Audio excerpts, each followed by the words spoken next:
My sister's husband beat me, blood on my face, a dislocated shoulder. My sister just said, "You should have signed the mortgage." All because I refused to be their guarantor? I made it to my parents' door, begged for help. Then I passed out. What happened next? Even the police were shocked. I don't remember how I got to my parents' house. All I remember is the searing pain in my shoulder and the taste of iron in my mouth. I remember clumsily pressing the bell with my left hand, my right hand hanging lifelessly along my body. Black dots danced before my eyes, and only the thought to go, to go, to go kept me awake. When the door opened, I saw my mom's shocked face. Her mouth contorted in a silent scream, and then the world tilted and shattered. Faith! Oh my God, Faith! It was the last thing I heard before the darkness swallowed me up. I came to my senses in bits and pieces. An ambulance siren. Someone's hands gently placing me on a stretcher. My mom's cries. The harsh light of hospital lamps.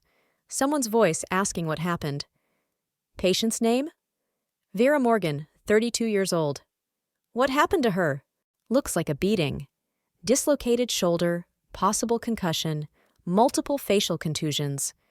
Consciousness was drifting away again, but now there were flashes of memories bursting into the darkness. My apartment doorbell rings. I open it, and there's Roy, my sister Lauren's husband. His face contorted with anger, his eyes glassy. "Where's Lauren?"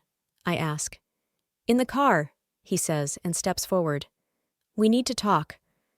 I let him into the apartment, not yet realizing that this decision would change my whole life. "You have to sign these papers," he says, taking a folder out of his leather briefcase. "Today." "What papers?" "The mortgage guarantee. You know what I mean." His tone didn't suggest refusal, but I already made my decision a week ago when Lauren first brought it up. "Roy, we've already discussed this. I can't be your guarantor. Can't or won't." His voice sounded threatening. "Both. You're borrowing too much money, and your income—" "I don't care about income," he interrupted. "Don't you trust your own sister?" I took a deep breath. It's not about trust. I'm not financially ready to take on that kind of responsibility.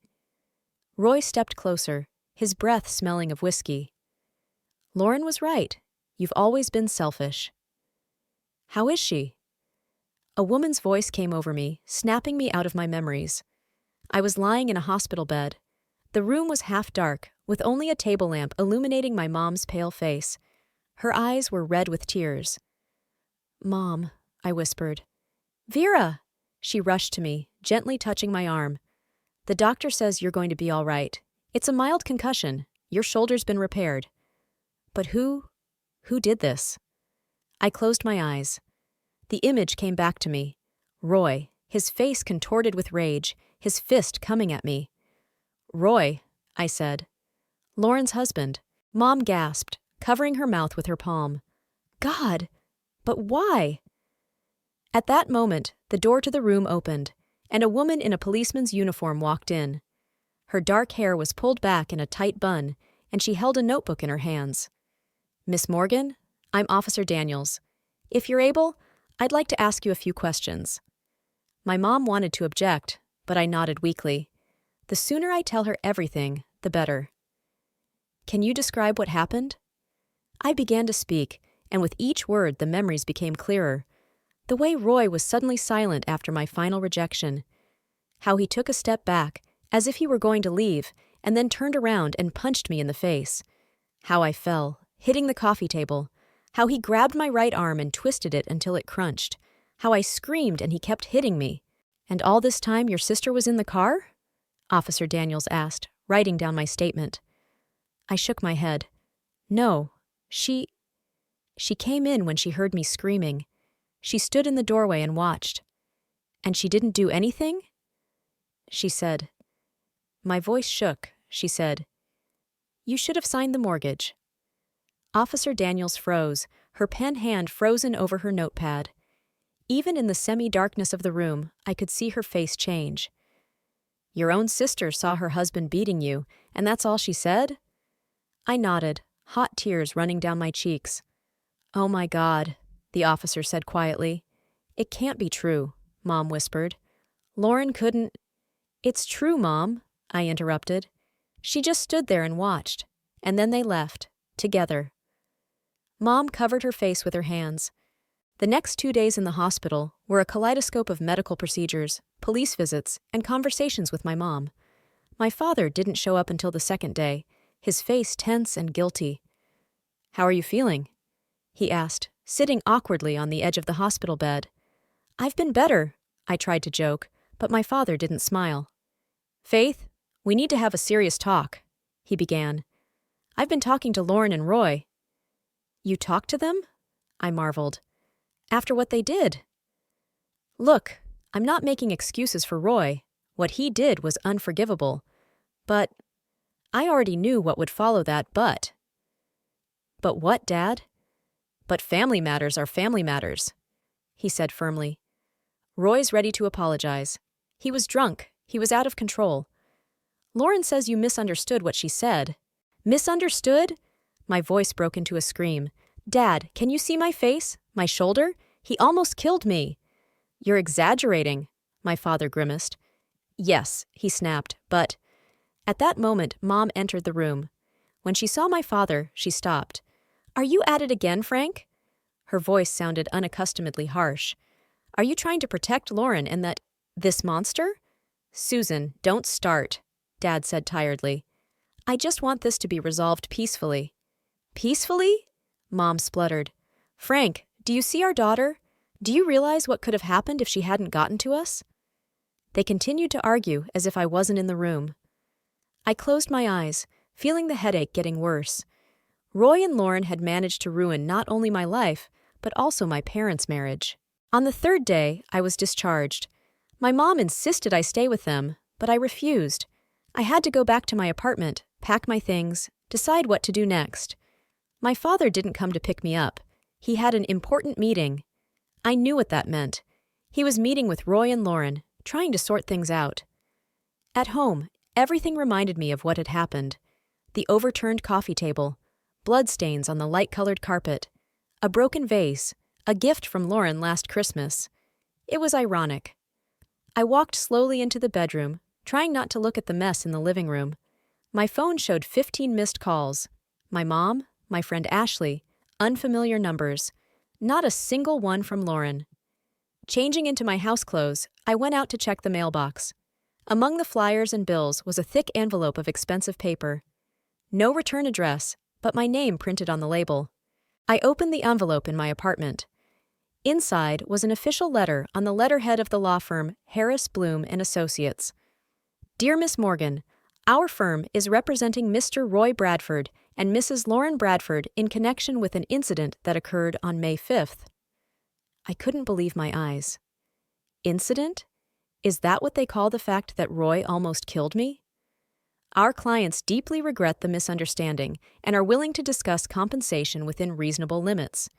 However, they categorically deny the version of events you outlined in your statement to the police. My hands shook so hard I dropped the letter. Misunderstanding? Deny the version of events? I picked up the letter and read to the end. The message was clear. Either I withdraw the police report and sign a non-disclosure agreement, or they would countersue me for slander and extortion. The doorbell rang. Ashley stood on the doorstep, her usually cheerful face serious and concerned. Oh my God, Faith, she breathed when she saw my face. I've called you 1,000 times. She hugged me gently, and I finally let myself burst into tears. All the emotions I'd been holding back in the hospital came rushing out.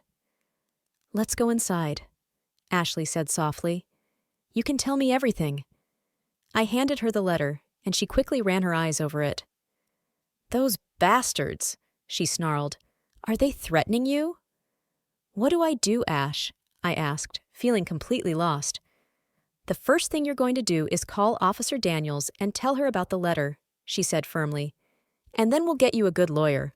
My cousin works at a firm that specializes in domestic violence cases. But this isn't domestic violence. Roy's not my husband. It doesn't matter. It's violence, period. And we're not going to let them intimidate you. I looked at my best friend and realized that for the first time in these terrible days, I felt a glimmer of hope. I'm not alone. I have support, and I'm not going to let Roy and Lauren get away with this. I picked up my phone and dialed Officer Daniel's number. Ashley insisted that I spend the night at her place. My apartment had become a crime scene, and the memories of the attack were too fresh. I sat in her cozy kitchen with my palms around a mug of hot tea while she made dinner. "When was the last time you ate properly?" Ashley asked, chopping vegetables for a salad. I shrugged, and then cringed at the pain in my right shoulder. "I don't remember. They fed me at the hospital, but I couldn't eat." "No wonder."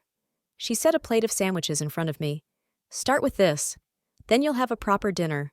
I took a bite, even though I didn't feel like eating. The silence was lingering. "Do you want to talk about it?" Ashley asked gently. "About what? About the fact that my sister's husband beat me to a pulp and she just stood there and watched? Or that my father thinks it was my fault?" Ashley put the knife down and sat across from me. "Faith, I've known your family for over a decade, and frankly, I'm not surprised by Lauren's reaction or your father's." I looked up at her. "What do you mean?"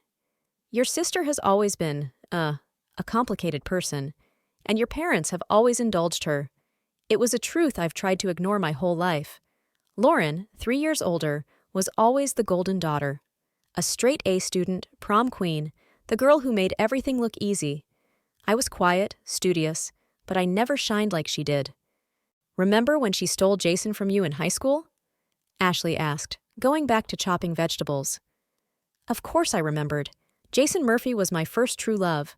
I was 16, he was 17.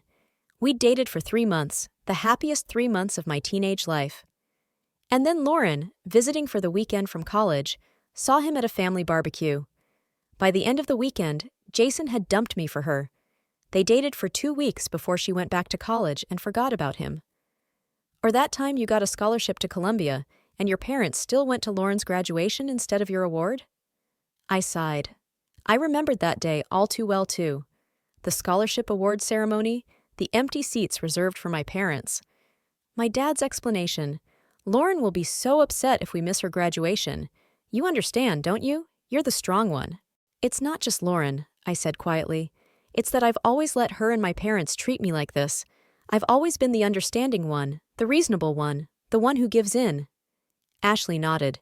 "Suddenly you refused to budge on the mortgage." I grinned wryly. "You know, it wasn't even a principled decision. It was just—" I looked at the amount they wanted to borrow, their income, their credit history, and realized it was financial suicide. "For you," Ashley clarified. "Yeah, for me. Roy works for his father's company, but his income is unstable. Lauren changes jobs every 6 months, yet they live like they have an unlimited budget. Designer clothes, restaurants, travel. I remembered how last year I gave Lauren a book for her birthday, which I had spent a long time choosing, and she responded with a careless toss. "Thanks, but you know I'm not much of a reader." She was wearing a new Tiffany bracelet on her wrist, a gift from Roy. I wondered how they could afford such things on their incomes. "When did they first talk about mortgages?" Ashley asked, setting plates of pasta in front of us. "About a month ago." Lauren called and casually asked if I could be a guarantor on their new loan. Said it was just a formality. The bank was just asking for more collateral. I remembered that conversation. Lauren's nonchalant tone, as if she was asking to borrow lipstick rather than put my financial future on the line. I said I'd think about it. Then I asked her for the details of the loan. Turns out they want to buy a house in Bridgehampton for some crazy amount of money. "Bridgehampton?" Ashley was surprised. "That's one of the most expensive neighborhoods." "Exactly." I calculated their potential payment and realized it would eat up almost all of their income. And if you take into account their habit of living large? I shook my head, remembering how I'd tried to explain it to Lauren. She wouldn't listen. "You're just jealous," she'd thrown in then. "Always jealous." I turned her down over the phone, said I couldn't risk my credit history. She hung up on me. And then? Then she sicked my parents on me. My mom tried to be neutral, but my dad— I remembered that conversation with my dad, the disappointed look in his eyes. "Faith, I thought you understood what family meant. Lauren and Roy have finally found their dream home, and you're denying them that chance because of some signature." He said I was selfish. That I have a steady job, a good credit score, and it's worthless to me. And to them, it's a future. Ashley snorted. A future in debt? That's exactly what I said. And I offered to help them find a more affordable option. But to Lauren, it was an insult. She wanted this particular house. And that's when they decided to come to you alone? I nodded, pushing my almost untouched plate away. There had been a family dinner a week ago. A Sunday tradition. I grinned bitterly. Lauren had put on quite a show. It was a dinner I'd never forget. We sat around the big dining room table, my parents, Lauren and Roy, and me. My mom cooked my favorite roast. My dad opened a nice wine. Everything was going fine until dessert was served. Dad, Mom, Lauren began, blotting her lips with a napkin. Roy and I have some news to share. She and Roy exchanged glances, and I got a bad feeling. Are you expecting a baby? Mom asked hopefully. Lauren laughed. No, Mommy, not yet, but we found a house, the perfect house for our future family. She pulled a glossy booklet out of her purse and placed it on the table. The picture was of a gorgeous colonial-style mansion with a huge, well-maintained lot. Bridgehampton, Roy announced proudly. 3 bedrooms, swimming pool, tennis court. It looks expensive, his father said, though his voice sounded approving. It's an investment in the future, Roy replied.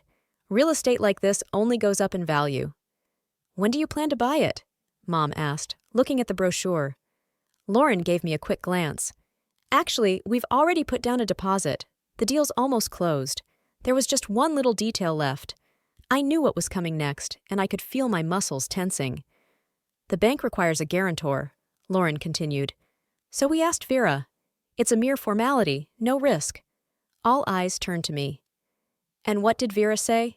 Father asked, though his tone made it clear that he already knew. She said no, Lauren said coldly. Said we couldn't afford the loan, that we were irresponsible. I didn't say that, I countered. I said it was too much for your income and that I couldn't risk my credit history. But there's no risk, Dad interjected. Lauren and Roy can handle the payments.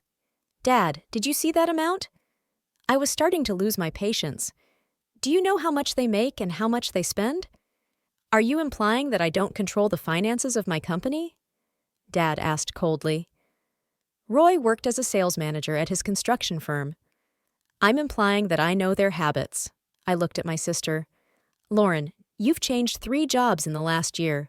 Roy, with all due respect, your commissions are unstable, and the house you want to buy is worth as much as a small island.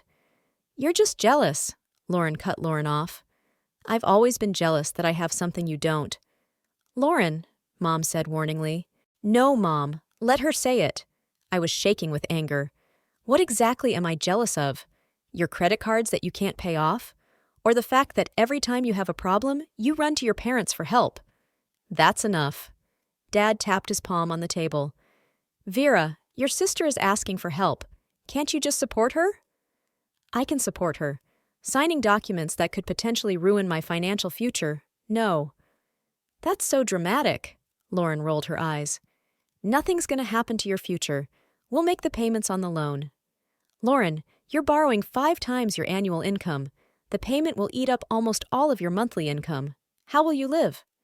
We'll figure it out, Roy said. We can't all live in a cheap apartment and work for a pittance in a shabby publishing house. That was a low blow. I loved my job as an editor at a small independent publishing house. I didn't make millions, but I had enough to live comfortably, and I was doing something that gave me satisfaction. Roy! My mom shouted at him. No, let him talk. I was on the verge. You know, Roy, my apartment may not be a mansion in Bridgehampton, but it's all mine. I don't owe anybody a dime. And yes, I love my cushy job, and you know what? I refuse to sign your papers not because I'm mean or jealous. It's because it's irresponsible, both to myself and to you. Oh, Saint Faith, Lauren theatrically splayed her hands. Always so right, so reasonable. You know what your problem is? You never take risks. You never step out of your comfort zone. That's why you don't have a proper relationship, a real career, a decent home. Just your books and your cat. Lauren! Mom exclaimed. But Lauren was unstoppable. Admit it, You're just jealous that I have a loving husband, prospects, and the courage to take what I want out of life. And you'll always be the one. The quiet, proper, inconspicuous Vera who will never be good enough. There was a heavy silence in the room. I looked at my sister and saw the same Lauren who'd taken away my toys as a kid because they were cooler, who'd crossed out my drawings because they weren't good enough, who'd spread a rumor in high school that I was cheating when I'd gotten a better grade on a test. I think we should go. I got up from the table. Thanks for dinner, Mom. Vera, wait. Mom got up too. Yeah, Faith, wait, Lauren mocked. Running away like you always do? When things get too hard, Faith just disappears. I stopped in the dining room doorway and turned around. No, Lauren, I'm not running away. I'm just refusing to participate in your manipulations. And the answer is still no. I will not be your sponsor, and maybe you should look for a house you can actually afford. You're going to regret this, Lauren said quietly, and something in her voice made me wince. But I didn't think much of it at the time. I couldn't imagine that a week later her husband would be beating me up in my own apartment, and she'd be standing there watching. You know, Ashley said, bringing me back to the present, this might sound weird, but I'm proud of you. Of being beaten to a pulp? I grinned bitterly. No. For finally saying no. For setting a boundary.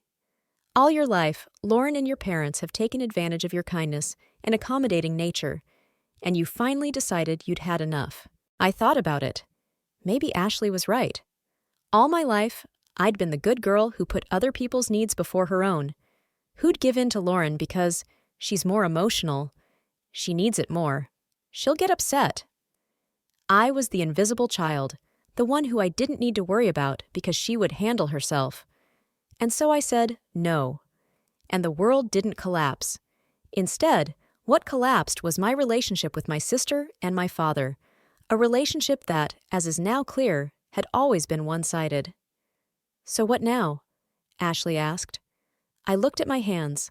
The right one was still in a light bandage, at the bruises that were just starting to yellow. I looked at my reflection in the window pane, my face drained of color, my eyes fading. Now, I said slowly, I will fight. I will not withdraw my statement from the police. I won't let them intimidate me. And for the first time in a long time, I felt that I was being sincere, that I was finally doing the right thing, not for Lauren, not for my parents, but for me. The courtroom was smaller than I'd imagined. I sat next to the assistant prosecutor, Carol Ramirez, who looked confident until she saw Roy's attorney. Martin Bloom, she whispered. One of the best criminal defense attorneys in the state. Roy sat at the defense table, smooth-shaven, in a strict suit, with an expression of genuine remorse on his face.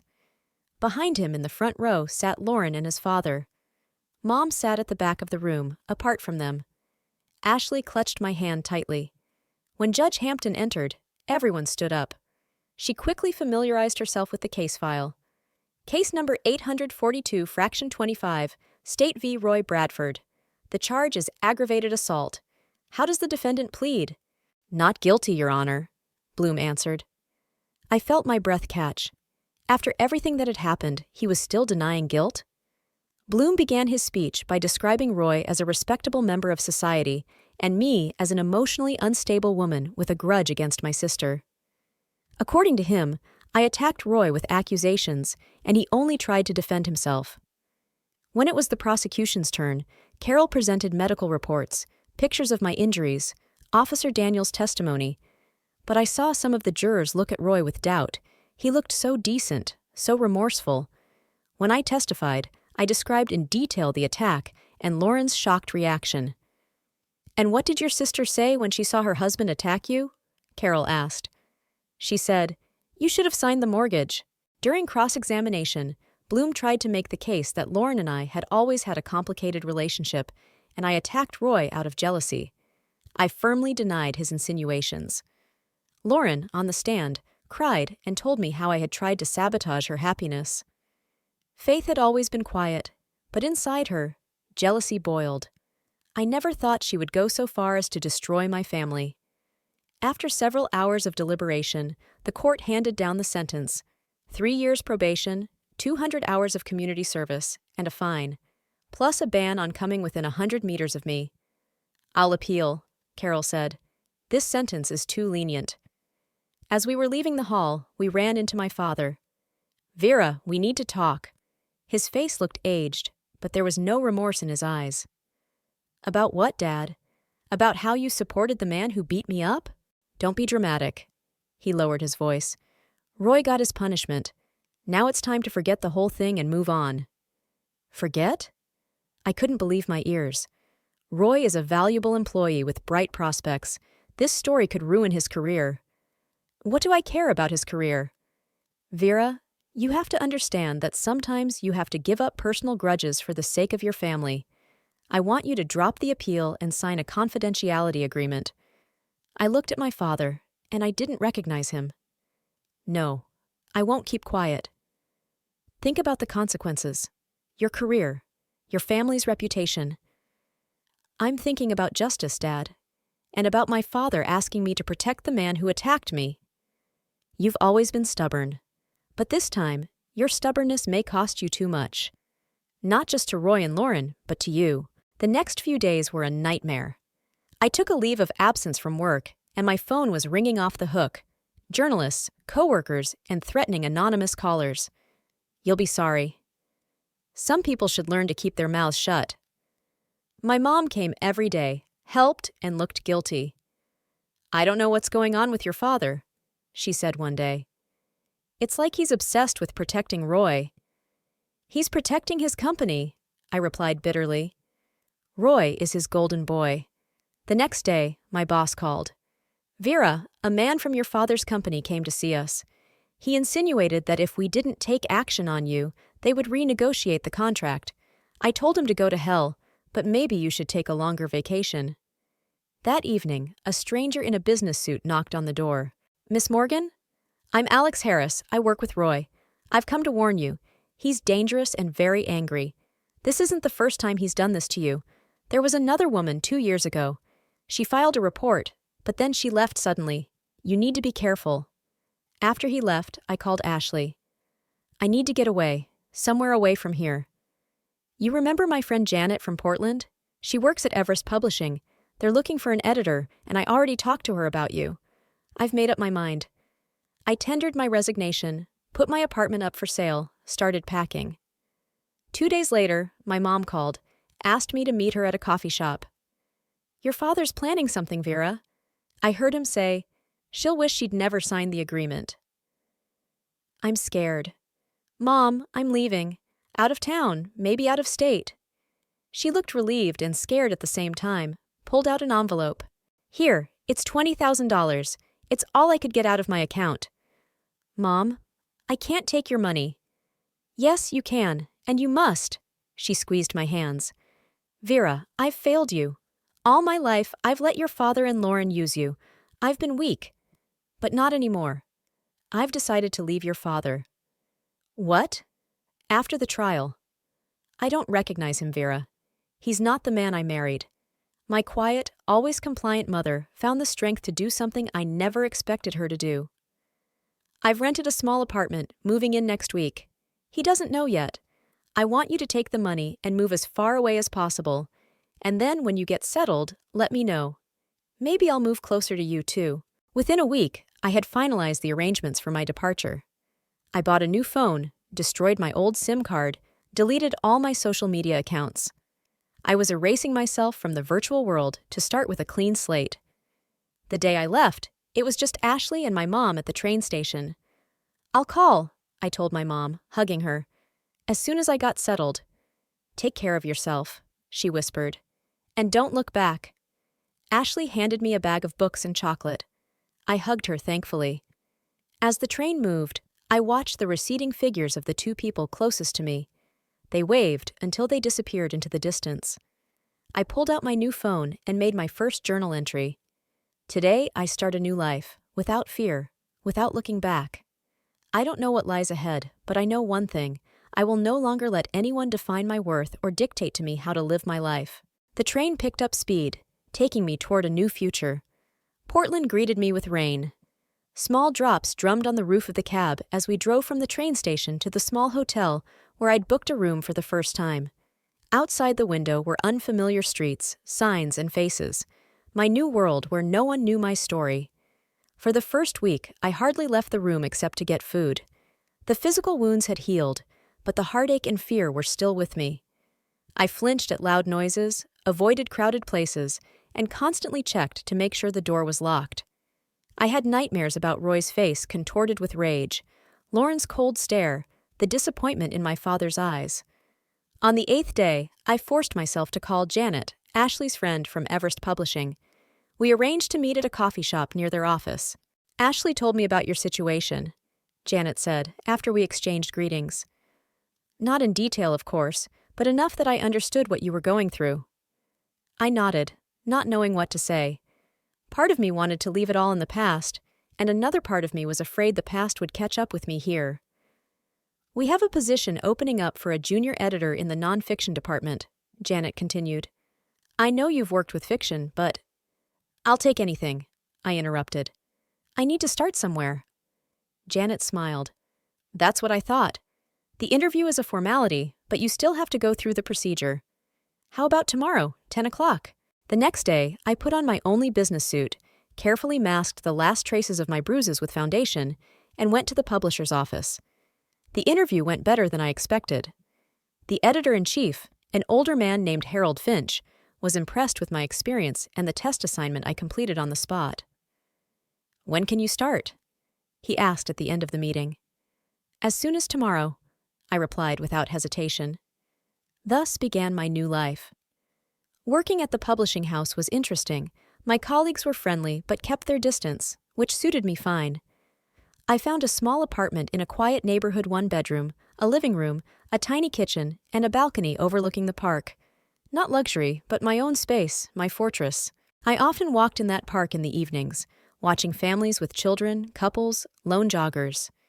Gradually, the anxiety receded. I began to breathe more freely. But I still kept to myself, avoiding new acquaintances and declining coworkers' invitations to parties or lunches. One evening, on my way back from the store, I noticed a notice on the bulletin board in the entryway. Support Group for Survivors of Violence. Every Thursday, 18:30, Hope Community Center. I tore the sign down, but I hesitated to go for a long time. What would I tell these people? That my sister's husband beat me and my family took his side? Would they understand me? 2 weeks later, I found the strength to cross the threshold of the community center.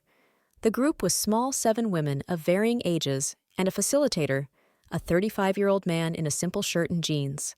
"Welcome," he said, when I hesitantly stopped in the doorway. "I'm Nate Foster, the band leader. And you are?" "Faith," I answered, dropping my last name. "Have a seat, Vera. We're just getting started." Nate turned out to be a surprisingly tactful host. He didn't push, didn't demand frankness, but created a space where everyone could speak if they wanted to. That first night, I just listened. The stories of women who had survived domestic violence, the betrayal of loved ones, the struggle to survive. In their words, I recognized my thoughts, my fears, my pain. At the 3rd meeting, I spoke for the first time. I told my story, not everything, but enough to feel relieved that I was listened to and understood. No one judged, no one asked uncomfortable questions. Just sympathy, support, and quietly, "We're with you, Faith." After the group, Nate came up to me. "Thank you for trusting me," he said. "I know how hard it is to open up." "It helps," I admitted, "knowing you're not alone." "If you want to talk individually, I do counseling on Tuesdays and Fridays." I hesitated. The thought of talking alone with a man was still unsettling, even though Nate seemed safe. His calm voice, attentive eyes, respectful distance. "Maybe," I answered. But it was another 3 weeks before I decided to make an appointment for counseling. By then, I had already become a regular participant in the group, and I even began to help with organizational issues, bringing cookies, setting up chairs, gathering contacts for new participants. Nate's office at the community center was small and cozy, a soft chair for visitors, a table with photos. I noticed a picture of a young Nate with an older woman, probably a grandmother, bookshelves with literature on psychology and social work. "How are you settling into Portland?" he asked, beginning our first session. "Gradually," I replied. The work helps me not to think too much. What do you think about when you allow yourself to think? I hesitated. About what happened, about losing my family, and about that maybe I wasn't really important to them all along. Nate didn't interrupt, didn't try to comfort me with platitudes. He just listened, occasionally asking questions that made me dig deeper. After the first session, I felt strangely relieved, like I'd shed some of the weight I'd been carrying. I started coming to see him once a week. We talked about my childhood, my complicated relationship with Lauren, the guilt and shame I felt despite being a victim. "Why did you choose this job?" I asked once, when we'd gotten to know each other enough for such questions. Nate was quiet for a moment, then pointed to a picture of an elderly woman. "My grandmother. She raised me after my parents died. When I was 15, her new husband started beating her. I tried to protect her, but what can a teenager do against a grown man?" He sighed. "We lived in that hell for a long time until a neighbor noticed the bruises and called the police. The social worker who helped us then changed our lives. I decided I wanted to do the same." His story touched me. For the first time I saw in him not just a specialist, but a person with his own pain and experience of overcoming it. Gradually, our relationship began to change. I noticed how Nate kept his eyes on me a little longer than necessary, how he smiled when I came to group, how he found an excuse to touch my hand. And I caught myself looking forward to our meetings, thinking about him when we weren't together. But the fear was still stronger. Fear of trusting, fear of being vulnerable again, fear of repeating the past. "You can trust your feelings, Faith," Martha, one of the women in the support group, told me when I shared my doubts. "What happened to you doesn't define your whole life." 6 months after moving to Portland, I received a letter from my mom. A real paper letter addressed to the publisher, the only contact I had left with her. "Dear Faith," she wrote, "I hope you are doing well in your new place. I have changes too. I left my father as I had planned. I live in a small apartment, found a job in a library. I feel free for the first time in years. Your father filed for divorce after he found out I helped you leave. Lauren and Roy got divorced too. I guess the golden cage wasn't as strong as they thought. But you don't have to worry about that. Your life is in your hands now. I understand if you don't want to answer. I wasn't a good mother. I didn't protect you when you needed me most. But know this, I have loved you always and am proud of your strength and courage. You can always contact me at the address on the envelope. Love, Mom." I reread the letter over and over again, not knowing how to react. On the one hand, I was glad my mom had found the strength to change her life.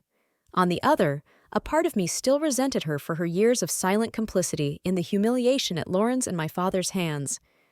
At my next counseling session, I showed the letter to Nate. "How does it make you feel?" he asked after reading it. "I don't know," I answered honestly. Relief that she's okay.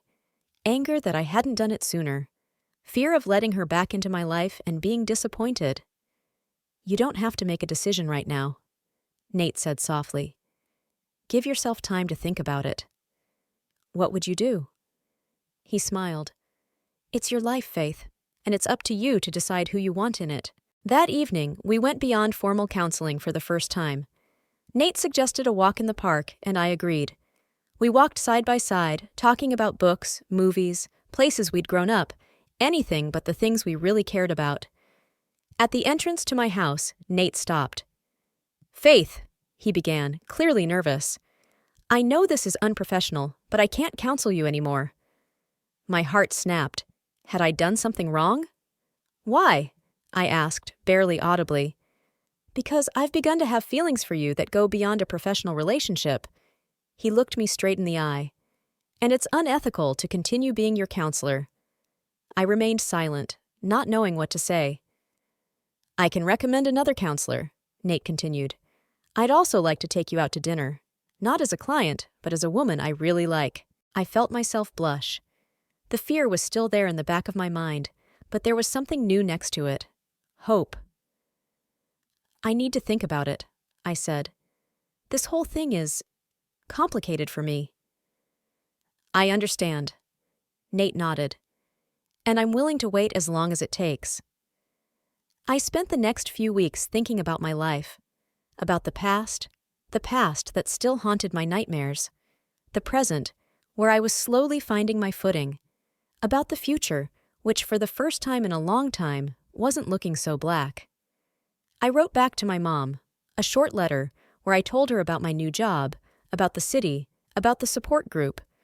I didn't promise regular communication, but I left the door ajar. I also started writing. At first, it was just notes to help me understand my own feelings. Then stories from other women in the support group, with their permission. Gradually, these fragments began to take shape into something more, a book about survival, about overcoming, about starting over after betrayal and abuse. It can help others, Nate said when I showed him the first chapters. And you. We'd already switched to you and were seeing each other as friends, going to the movies, eating lunch at the little cafe by the river, hanging out on weekends. I still kept my distance, but it was getting smaller every day. One evening, as we sat on my balcony overlooking the park, I made up my mind. "I'm ready," I said, "for that dinner you were talking about." Nate smiled, that special smile that always made me feel special, important, protected. "I know a great place," he replied. "How about Friday?" I nodded, feeling a warmth inside me. Not burning passion, not blind infatuation, but a calm, deep sense of confidence. For the first time in a long time, I was ready to trust someone with my heart, and that someone looked at me as if he saw all my scars and found me beautiful, not in spite of them, but because of them. I continued to write my book, page by page, chapter by chapter, a story of fall and rebirth, a story of how loss can be the beginning of a new, more authentic life. My story. A story of new roots sprouting in the seemingly barren soil of pain and betrayal. My fingers froze over the keyboard. I reread the last paragraph of the manuscript, made minor edits, and finally typed, "The End." 2 years of work, hundreds of hours of memories and healing packed into 300 pages of text. My story. Our stories are mine, and those of other women who have survived abuse and betrayal. Life changed beyond recognition in those 2 years. I've grown from a junior editor in the nonfiction department to senior editor and head of a new series of books about social issues. Nate and I grew our friendship into a deep relationship, and for a year now, we've been living together in a spacious apartment overlooking the river. And 6 months ago, my mom moved to Portland, not to our place, but close enough that we could see each other every week. My phone vibrated a message from Ashley. We'd kept in touch over the years, calling once a week and exchanging news. "Just talk to your mom. She's thrilled with your book. One more thing. I don't know if you want to know this, but Roy's been arrested again. This time it's serious. He assaulted his new girlfriend, and she's in the hospital. Lauren finally divorced him 6 months ago. I hear she's been trying to reach you through your mom. Give her a call if you want to talk." I reread the message twice. Roy had attacked the woman again. History was repeating itself, but this time it looked like the consequences for him would be more serious. And Lauren, well, it looks like she finally saw his true colors when she was the target of his wrath. My mom did tell me that Lauren tried to get my new phone number. I refused, not out of revenge, but because I wasn't ready to let her back into my life. Too much water had passed. Too deep were the wounds of her betrayal. "I'm home!" Nate's voice from the hallway brought me back to the present. "How's the book?" he asked, kissing me. "Finished." I couldn't help but smile. I just put the last dot on it. Nate hugged me tightly. "I'm proud of you. You've come so far." "We did," I corrected him. "I couldn't have done it without you." "No, you didn't. You're stronger than you think. You always have been." At dinner, I told Nate about Ashley's message. "How did it make you feel to hear that?" he asked. "I don't know," I answered honestly. "I feel sorry for that woman, and part of me wants to say, 'I warned you, Lauren,' but it doesn't make sense. What about Lauren's attempts to contact you?" "I don't think I'm ready for that. Maybe I never will be." "And that's okay." Nate covered my hand with his. "You don't have to let people who hurt you into your life, even if they are family." The month flew by in the hustle and bustle of preparing for the presentation. Harold insisted on a public event at a major bookstore with reporters and photographers. I would have preferred something more chamber-like, but understood his marketing considerations. We compromised on a medium-sized bookstore with a coffee shop. Ashley took a vacation to come to the event. On the day of the presentation, I was more nervous than ever. Nate was by my side, calm and confident, but even his presence couldn't completely take away my anxiety. "What if no one shows up?" I asked as we parked outside the bookstore. "They're already here." Nate nodded toward the entrance, where there was a small line. To my surprise, there were about 50 people inside the store, some of my support group, colleagues from the publisher, journalists, random shoppers, and of course, my mom and Ashley sitting in the front row. I read excerpts, answered questions, and smiled as people shared their stories of survival. All the while, I felt someone's gaze on me. When I looked up while answering another question, I saw her. Lauren standing in the far corner of the room. My sister looked different, thinner, without the usual gloss and self-assurance. After the cando was over, the autograph session began. People came up with their copies of the book, sharing stories, thanking me for my courage. When the last visitor left with a signed book, I exhaled with relief. It was only then that Lauren decided to approach. She stopped a few steps away from us, tentatively fumbling with her purse. Ashley tensed, ready to defend me, but I touched her arm. "It's okay," I said. "Give us a minute." Mom hesitated, but stepped back too. Nate lingered for a second, looking at me questioningly, and I nodded. "Go ahead, I can handle it." "Hi." Lauren's voice sounded unsure, not at all like her usual confident self. "Hi," I answered, surprised at my own calmness. "Your book." She made an indefinite gesture. "I read excerpts in a magazine. It's powerful." "Thank you." The awkward pause dragged on. "Faith." She took a deep breath. I'm sorry. For what happened. For not stopping Roy. For what I said then." I looked at her and saw not only the sister who betrayed me, but the woman who may have been a victim herself. "Why did you come today, Lauren?" "I wanted to see you. Make sure you were okay." To ask for forgiveness, even though I know I don't deserve it." "You're right," I said calmly. "You don't deserve forgiveness, at least not right now." Lauren flinched, but nodded. "I understand." "No, you don't." I shook my head. "You still don't realize what you've done. This isn't just about the day Roy attacked me. It's about our whole life, Lauren. The way you've always put yourself before me. How your parents indulged you at my expense. How you took advantage of my willingness to give and help." Her eyes filled with tears. "I didn't mean to. Maybe you did. But you did. And it took me a lot of time and effort to heal from that. To realize that I was worthy of respect and love." Lauren was silent, tears streaming down her cheeks. I suddenly felt not anger, not resentment, but a strange calm. "I heard what happened with Roy," I said softer. "I'm sorry you had to go through that." "I should have listened to you." She grinned bitterly. "You tried to warn me, and I was too stubborn to admit that you were right." "After he beat me up," Lauren sighed. "How ironic, right? I stood there and watched him beat you, and then I found myself in your shoes." "I really want to make this right, Faith." She took a step closer. "You're my sister, the only family I have left after I divorced my father. I miss you." "Lauren," I shook my head. "I can't give you what you want. Not now. Maybe not ever. Too much has happened." "I understand." She wiped away her tears. "But can I call you once in a while? Or write? Just to know that you're okay." I stared at her for a long moment, weighing her request. Part of me wanted to say no, to slam the door on the past forever. The other part realized that complete healing comes not through denial, but through integration. "You can write to your mom," I finally said. "She'll let me know if there's anything important, but I can't promise I'll answer." Lauren nodded, accepting those terms. "Thank you," she said quietly. "Your book, it's really powerful. You've always been more talented than me, though I've never admitted it."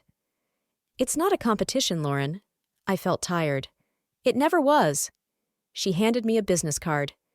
"If you ever want to get in touch, my contacts." I took the card, making no promises. Lauren nodded again and headed for the exit. I stared after her, feeling a strange mixture of relief, sadness, and release. Nate came up as Lauren's figure disappeared out the door. "Are you okay?" he asked, putting his arm around my shoulders.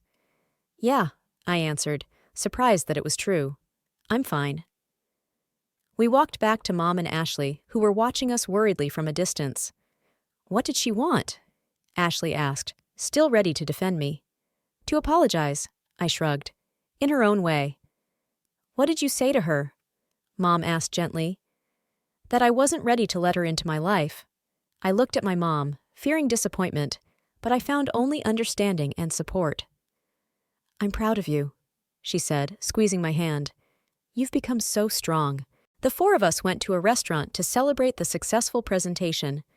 I laughed, listened to Ashley's stories, planned a trip to the theater with my mom, felt the warmth of Nate's hand in mine, and I realized that I'd finally found what I'd been searching for my whole life: inner strength, the ability to love without losing herself, the ability to set boundaries without building walls. Late that night, when Nate and I got home, I pulled out Lauren's business card and stared at it for a long time. Then I put it in my desk drawer, not throwing it away, but not putting it in my wallet. "What's on your mind?" Nate asked, hugging me from behind. "About how weird everything's gotten," I said, leaning back against his chest. 2 years ago, I was running out of town, broken and scared. And today, I'm the author of a book, I Have You, A New Life. "And you came face to face with your past," he added. "And you didn't let it define your present." "Yes," I turned to him. "You know what the most amazing thing is?" I looked at Lauren, and I didn't feel hate or fear, just calm, like she didn't have power over me anymore.